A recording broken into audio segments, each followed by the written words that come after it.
Hey guys, it's Hustlemon, and yeah, cheers for dropping by in today's video. So we are on episode number 5 of my investment binder series video, and I do want to cover two important things before we get started today, guys. So as always, I always put timestamps on my videos, so you can go ahead and jump it to parts that you feel are a lot more relevant to yourself. Feel free to do so, but these are two important things I do actually want to touch upon before we get today's video started.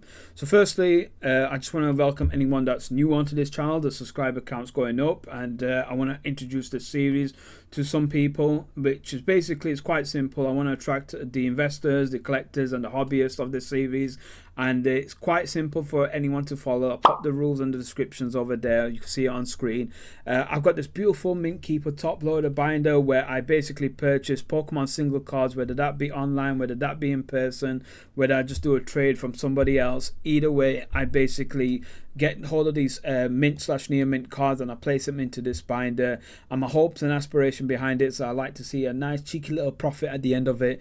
I'm going to be cashing the binder out in the year 2046 to celebrate Pokemon's 50th year anniversary. I mean, I could cash it out, I could give it to my daughter, etc. But either way, it's like a cheeky little investment for me. And I think it's just a cool little concept for anyone to come on board who are into this hobby, just to check out and see what cards I add on each and every single month. I'm trying to kind of like keep it at a price frame where a lot of people can follow through. It's not going to be, you're not going to see like a ridiculous £1,000 card over here. It's just what it is, guys. I'm doing the average Joe sort of situation over here. But the other thing is as well, and this is very important, I want to touch upon, because we need to show some love, especially if you're in the UK. I want you to show some love over here to pokecardvalues.co.uk, because there's been a big update on this website, and you can see it probably over here, the exciting update that they said over exposing it over here in February.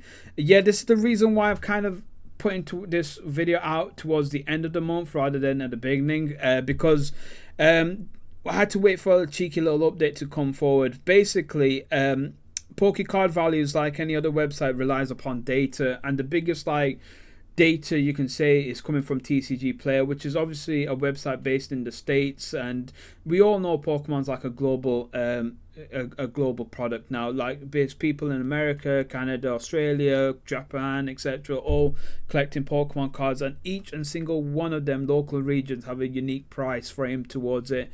America's a lot more of a bigger market, of course. I don't need to go ahead and explain that in comparison to the UK. So Pokecard Values was missing some data, so they felt like to implement TCG Player across to kind of give a bit more of an accurate price frame as a bit more of a reliable source. However, there's a bit of a detriment to us UK fans over there. So if I switch to TCG Player only prices over here, you can see my collection value has had a massive dip in comparison to my UK value. The reason why behind that is quite simple. Currency differences. Obviously, your British pound, £1 equals 1.26 in United States dollar. Yeah, the British pound is stronger than the dollar. Go figure. I don't know how, but it is the case. The other thing as well, it is cheaper to buy Pokemon products in comparison to your UK counterpart. So yeah, America's just got a bigger market, bigger access to different products, better price frame, etc. So this is why the collection value is less in comparison to the UK price market. I messaged the person who runs Pokecard Values, a gentleman called Pete, and he basically said, look, a lot of UK audiences have come aboard and basically messaged me saying like we want to see UK price frames, because during this update he could basically combine both prices. So my collection value had a massive dip in there, and I was like, oh crap, this is going to destroy the series now, because it's just not going to be accurate enough, and I don't have time to single-handedly count every single thing. It's just going to be impossible. But Pete, bless him, it's great to see someone out there doing this for the TCG hobby, for us fans over there. Basically said, look, I've got a lot of feedbacks, I'm going to put an update forward, just bear with me, I'll create a drop down menu over here, and you can basically go and switch between each one of the categories. So Pete, look, I absolutely appreciate how rapidly you worked on this. He said he'll do his best out over there, but I've got to appreciate that he's a one-man band over here doing this, but he went ahead, he's implemented it, and I can get the video out this month as well. So show some love out there to Pokécard Values. Look, create a website. If you're over here in the UK, just do this. It's nice to see your collection value being built up. It's a cool little tracking system as well. I have obviously my Hustlemon dashboard, and I got my personal one as well. And yeah, I'm a big fan of this website, so I just want us UK audiences or UK fan groups over here to show some love and support, because we need stuff like this more and more in the UK. This is how the UK market gets developed and built up, when we help each other out a lot more in this community. So yeah, I just want to touch upon that, guys, so appreciate that. So firstly, let's go through and cover then what we happened from last month.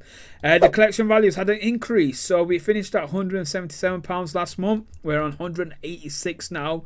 It's continuing thanks to that beautiful Charizard VMAX over here that's now touching upon £30 area. Honestly, fantastic card. I knew this was going to be a strong investment. I just didn't see it rise so rapidly. Like, we're hitting that £30 mark. Like, that's honestly insane, considering that I spent £8 on that card just a few months ago. Now obviously there's other cards over there that's increased. So you got the couple of jumps in the Crown Zenith packs over there, because obviously these cards are getting more and more harder to find. And Miraidon still continue to be strong. I'm not sure why. This is what I find funny, because Miraidon seems to have a lot of love by the UK fans, because now you can obviously do the switch over here. If I take the UK eBay prices off, look at the difference in the US market. Like, this I feel like is so much more accurate price to what it should be. But like in the UK market, people are willing to pay a lot more for Miraidon. It is a cool card, don't get me wrong. Out of the two Pokemons, the Miraidon and Miraidon, I definitely like the look of Miraidon a lot more. But yeah, it's just one of those things. Pikachu VMAX had a cheeky little jump. Pikachu Libra, which I added on last month as well, which was a good investment for me. All these cards are slowly going up. So yeah, we're definitely in the plus right now. But I've gone ahead, of course, I added a few more cards in this month. So I thought I'll add in 5 to celebrate the 5th episode. So let's go ahead and check out what's been added on today's month. So guys, the first card to add on this month is the Rayquaza VMAX over here, and yeah, I wanted to go ahead and just add another black and yellow card over here, basically because of the Pikachu VMAX, and also I got this at an absolute bargain on eBay for £6. I found a reliable seller that has a quite cool collection, and basically they just set it up as like a small TCG business as of last year, and I've got in touch with them regularly. I've purchased a few cards now, and yeah, I gotta say, like, £6 for this card, again, absolutely beautiful. Like, I know Rayquaza is absolutely loved by the community in a wider aspects. I'm just shocked that the card is so cheap right now, but given the current trend and current market, I would definitely see this card climbing once people realize, hold up, this is quite unique, this is quite cool artwork design. I think there's going to be like a nostalgia factor eventually down in the Pokemon, years from now, where we see right now the alternative cards are really like endorsed. Like, everyone wants to get the illustration rares out over there, but like any market, this kind of like has a bit of nostalgia and a flashback moment where people go, you know what, I like the cards that had the older aspects, the older appeal, the older designs behind it, and eventually them cards go ahead and get inflated in prices as well. So yeah, it's quite cool for me just to add this in. I think it's the design wise is very unique on these sort of these cards. My guess bit of like aspiration behind this binder is to collect all of the versions of these type of cards and add it in, because I just feel like they're going to be a strong investment single card overall. Next up, guys, we've got Raging Bolt EX. So this is a bit of a flashback to my last vlogs video that I did. So you can see that I purchased this from an awesome geek store in Meadowhall, Sheffield, called Avalon. Basically, I paid £4 for this card over there. And yeah, it's literally what it is, £4 I paid. £4 is roughly the price for him. What's quite cool as well, if you look at TCG player price as well, it's roughly around £4 area as well over there. So some cards are universal in prices. It's one of those things, guys. I wanted to go ahead and add Raging Bolts on because I'm starting to like get myself integrated into more of the new school Pokemon. Like I've just recently kicked off the anime series as well, just to get myself drawn in and get a bit more familiar with the names over there. Obviously Raging Bolt, I know it's an easy name to pick up, but either way I just want to get more and more like familiar with the new school audiences and crowd. It's cool to see this because obviously I'm from the 90s. For me, the Pokemon 151 will always be like indoctrinated into me, but eventually when one of the newer school generations grows up, for them the nostalgia Pokemons will be Raging Bolt, will be Fuecoco, will be Terrapagos, etc. You know, all these Pokemons will be much more familiar to them, especially obviously they're coming into the hobby right now and they've just been like endorsed by the anime series. This is something that they would like to see a lot more of in the future. I imagine the later generation collecting these sort of cards rather than more of the 90s cards, so I'm taking the the punt on that. That's why I'm getting Raging Bolt. Also as well, it's cool to support a local TCG based store here in the UK. I'm always down to do that, and if I can purchase a single card every time I see one whilst I'm out and about, I'm always down to do that. But yeah, look, just go ahead, drop me a comment as well, let me know if there's any other new school cards I should keep an eye out and the reason why behind it, and if there's the new school Pokemon, let me know what you guys think, because it's one of those things I'm getting more and more like familiarized with the scene, and I'm just like getting myself drawn in, because ultimately the younger generation are part of the Sword and Shield era and the Scarlet and Violet. Right, next up guys, we've got Tyranitar GX over here, which I'm still trying to collect older school cards. I know it's weird to call Sun and Moon era older school cards now, it doesn't seem quite right, but ultimately I wanted to go ahead and get Tyranitar over here because, fun little fact, when I was heavily into Yu-Gi-Oh! I did I was crap at Pokemon TCG, but I ran a Tyranitar deck just because I love dinosaurs. I was obsessed with dinosaurs as a kid, and it's just one of those things in my teenage years. I saw a dinosaur looking Pokemon, I was like, yep, that's my deck. And yeah, and I was just not great on Pokemon. Yu-Gi-Oh was my game, but either way, look, Tyranitar has that special spot in my heart now because of that reason. I've paid £10 for this. I actually got this from Card Empire in Sheffield, so I went down just on a random day whilst I was out and about. My missus had like an eye appointment, so I was like, right, I'll go ahead and pop in over there. I wasn't looking to shop around, but hell, I found something, so there you go, £10 for this. It's currently sat at £13, or I should say around £12, sorry, I should say that. So yeah, it's fluctuated in this price for the last few years, but ultimately it's going to be one of them slow burner cards in this binder as well. And plus, look, at the end of the day, I'm trying my best to go out there, collect XY era, Sun and Moon era cards. I still need to add a black and white one out there, so probably that'll be my task for next month, or at least for the next 2 months. I'll try to find a black and white era Pokemon. It's difficult to find some of them older school cards in mint/near mint condition, but this one was absolutely fantastic. Grade worthy, I would say, but ultimately it has to go in the binder. Right, next up guys, we got Bug Trio illustration rare. I know guys, look, I know you're going, what the hell, Hustlemon, why? This is not an investment card. This card is like, everyone's got it. It's literally infamous because everyone's pulled this illustration out, and when they get it, they go like, oh yeah, ooh. Like, it's nothing to celebrate. Look, I firstly like Bug Trio's illustration rare design because I feel like the card looks quite cool over there. Yes, it is quite cheap, and this is the reason why I actually did this, guys, because look, firstly, after the update on eBay, it's going to be more expensive to buy Pokemon single, or I should say cheap Pokemon single cards, after the new update, where basically they now charge 75p plus 4% on top if you're buying from a private seller. I covered it in a topic video. I'll pop it up over here, check it out as well. But it's my final farewell, you can say, to me buying cheaper cards on eBay, because it's just not worth it anymore. Also, very, very long shot, and this is the whole purpose about the investment binder series. Look, I'm here till 2046, so I've got a lot of time to burn. I remember as a kid, everyone had the Cypher Holo. Literally everyone. Like, it was not even considered worthy, the card. Nobody cared about Cypher. Nobody, bothered with it. But now look at the first edition card value, £70. Obviously, that's first edition. If you look at the standard one, you're looking at about £20. The base set 2 version as well, roughly about £20 area. So I'm hoping it has a bit of a cipher effect, basically. I know it's a long shot, but that's what I'm like kind of secretly aiming for.